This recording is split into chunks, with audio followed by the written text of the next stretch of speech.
presenting the transcription feature, Superman. Look, up in the sky. It's a bird. It's a plane. It's Superman. Yes, it's Superman, strange visitor from the planet Krypton, who came to Earth with powers and abilities far beyond those of mortal men. Superman who can leap tall buildings at a single bound, race a speeding bullet to its target, bend steel in his bare hands, and who, disguised as Clark Kent, mild-mannered reporter for a great metropolitan newspaper, fights a never-ending battle for truth and justice. But before we join Superman, listen. And now to our story. Driven on by the radio impulse from a control panel in Wallace Thornton's laboratory, the mechanical man, a 10-foot steel giant, has, within the short space of an hour, struck terror into the hearts of all who encountered him. Lumbering like some prehistoric beast along highways, over plowed fields, and through wire fences, never deviating from his controlled course, the steel monster has reached an orphanage outside the suburb of Linwood. There, Clark Kent, over the strenuous objections of Lois Lane, stands guard before the orphanage dining room where 1,000 children are at lunch. The huge man-made creature plods up the hill, its massive jointed arms swinging, and one blood-red eye blinking in its square steel head. Kent is faced with a problem. To battle the mechanical man, he must drop the disguise of the meek newspaper reporter and appear as Superman. But Lois Lane is watching him from the office of the orphanage superintendent. Will he reveal his double identity to her? Step by step, the steel giant draws nearer, heavy, weighted feet thudding on the hard ground. Bracing himself, Kent waits for the towering mechanical monster, keen eyes centered on the robot's massive, riveted chest. And then suddenly, a familiar voice sounds close by. Clark, I had to come. Lois, go back quickly. No, I'm going to stick with you. If anything happens, it'll happen to both of us. Lois, don't be a fool. Go back. No. With only a scant 50 feet separating him from the mechanical monster, Kent realizes he can do only one thing: smash the steel giant as Superman, even though Lois will be an eyewitness to it all. But at the very moment he reaches a decision, something is happening in the barn-like laboratory from which the mechanical man first emerged. Wallace Thornton, its creator, struck down by the yellow mask, has regained consciousness. Staggering to the control panel, he throws a switch, turns another dial. A jagged blue spark jumps the gap between two metal rods. And miles away, the mechanical man stops short. Clark, he stopped, dead in his tracks. Yes. Look, his arms are coming up. No, those aren't his arms. The steel plates on both sides of his body are spreading out like wings. Look, the top of his head is opening. What's going to happen? Almost anything can happen. It's uncanny. What's that? Hum of an electric motor. Somewhere inside that steel body. Great Scott, Lois.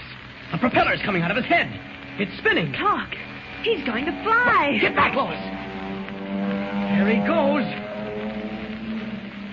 Is he dreaming? This can't be possible. Get to a phone, Lois, in a hurry. Call the office and give them the story. I'm going to chase that mechanical man in the car. He can't fly fast. I'll come back for you. Get the story in. No, Clark, wait. I'll go with you. Clark, Clark.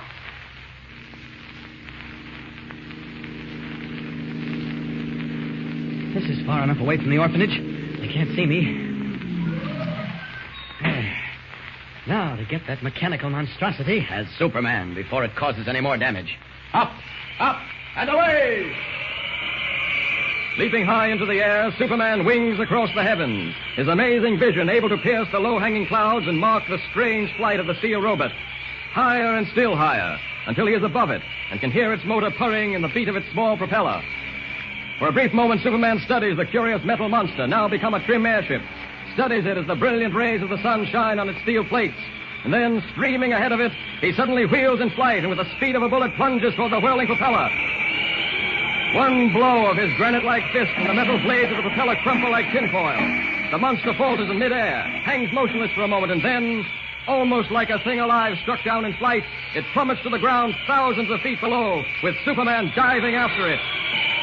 Down, down, down, to end in a thunderous crash.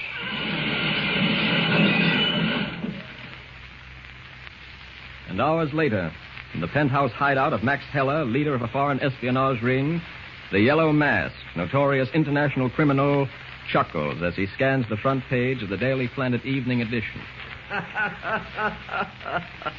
Listen to this, Heller. That Lane girl I was telling you about wrote the story. It's rich. Although reluctant to release any information, the police inferred that the only existing set of blueprints and plans detailing the construction of Wallace Thornton's mechanical man were believed to be missing from the latter's safe. That's plain cagey. Believed to be missing. They know they're missing because we've got them. Haven't we, Heller? Does it say anything else? Just this. The twisted remains of Thornton's working model of the almost human robot, found in a cornfield where it crashed, are now being examined by a board of mechanical experts. However, little hope is held out that the model can be reconstructed. So badly was it damaged. All in all, Heller, I should say I did a pretty thorough job. You have the only existing blueprints, and the one model is a total wreck. What is there to stop you? Nothing. Absolutely nothing. We will begin at once to build up the fear and panic already started by the mechanical man's unrehearsed expedition. I have trained men working on the blueprints. Within a week, there will be ready another mechanical man. You didn't waste much time, did you? Time, mein Herr, is money, and the lives of my people. It cannot be wasted. Our first objective will be the shipyard. But before even we do that, there are steps to be taken. Important steps in the breakdown of morale. We must make that name, the mechanical man, feared throughout the country. We must drive people behind locked doors, make them cower and cringe with nerves at the breaking point. We must instill fear. Fear of the unknown, fear of the horrible, fear of life itself. And this is how we shall do it. Now listen closely. Every move is important. We are playing a game of chess with human lives as pawns. Nothing must go wrong.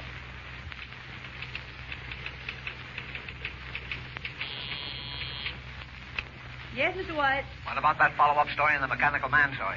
How long do you think we can hold the presses? Okay, I'll be right in with it. Work, work, work. No rest for the weary. Now, let's see. Where was I? Oh, yes. One line to go. The police are expecting to announce an arrest shortly.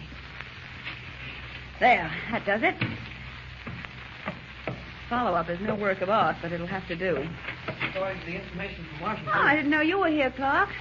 Well, have you recovered from your experience with that animated sardine can, the mechanical what? Don't talk about it, Lois. It's a serious matter. You're telling me. I had that metal man mountain towering over me for a few harrowing seconds. I know how serious it is. Here's the follow-up. Mr. Kent gets quite a plug. That isn't necessary, Lois. All right. I'll read it and send it down. You can call it a day. Thanks, Chief. Well?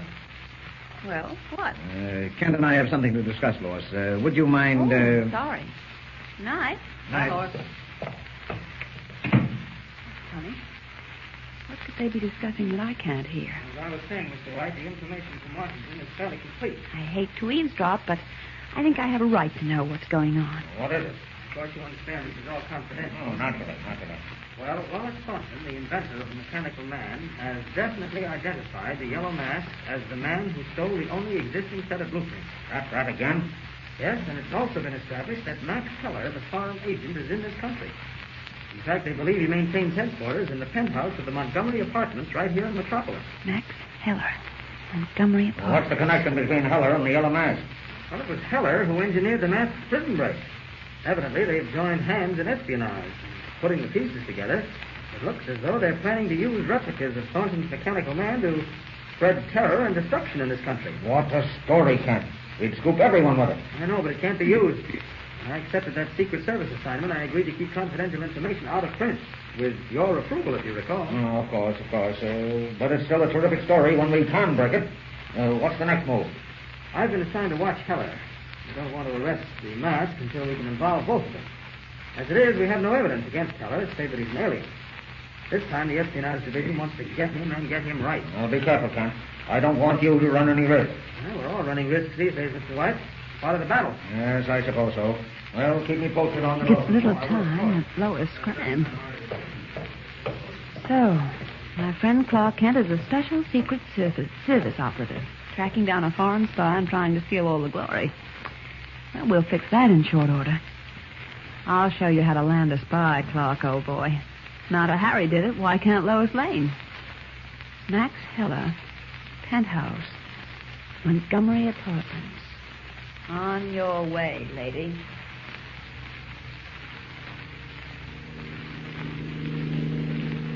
Drop me off at the Montgomery Apartments, Tony, and then swing around the corner and wait there for me. I'll be about an hour. And don't keep your meter running. Okay, Miss Lane. And remember this, Tony. I'm going up to the penthouse apartment. Oh, a little cocktail party maybe, huh, Miss Lane? It'll be a party, but I don't think they'll serve cocktails. You won't forget, will you? The penthouse. Don't worry. I got a memory like a giraffe. You mean an elephant? Well, let it go. That's the Montgomery on the right, isn't it? Yeah. Okay, see you in an hour, Tony. All right.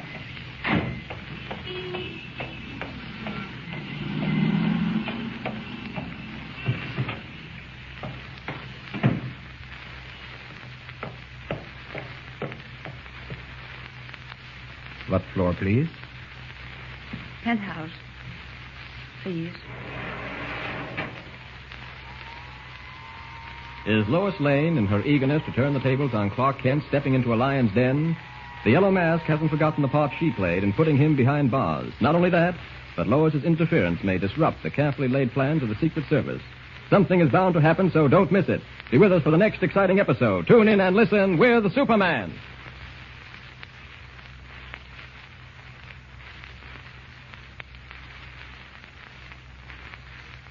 Don't forget, tune in again for the next thrilling episode with Superman. Look, up in the sky. It's a bird. It's a plane. It's Superman. Superman is a copyrighted feature appearing in Action Comics magazine. Welcome back. You know, the voice in Part 4, the headmaster and the teacher, actually seem like some recognizable old-time radio voices. The headmaster of the school, that was definitely Frank Lovejoy. Lovejoy was the narrator on This Is Your FBI and also starred in the private detective series Not Beat, and it just happened to be on my shows that I listened to this week. The other voice I'm not sure of, but I'm guessing it was Eleanor Audley, who did some voices in Cinderella, a lot of roles on TV, including as Mother Eunice on Green Acres, and a wide variety of different shows. It's kind of hard. You got to play kind of guess the voice actor on some of these shows where they don't identify the voices. This is taut and thrilling, and you have Lois Lane really acting the most like the Lois Lane we know and love, with this impetuous attempt that almost certainly will get her into trouble and require Superman to come to the rescue. You see her kind of breaking into the plot is different than other characters that mainly serve to inconvenience Superman. Well, she's inconveniencing Superman, but she's doing so in a way that we, in the modern age, expect Lois Lane to do. So we'll find out what happens in the second part of this series. We're halfway through it. A reminder to you can get Tales of the Dim Night download as a free ebook, and also follow us for up-to-the-minute tweets from our character at Dim Night. And send your comments on the show to adam@adamsweb.us. And if you like the show, cast your vote for the show at podcastalley.com. But from Boise, Idaho, this is your host, Adam Graham, signing off.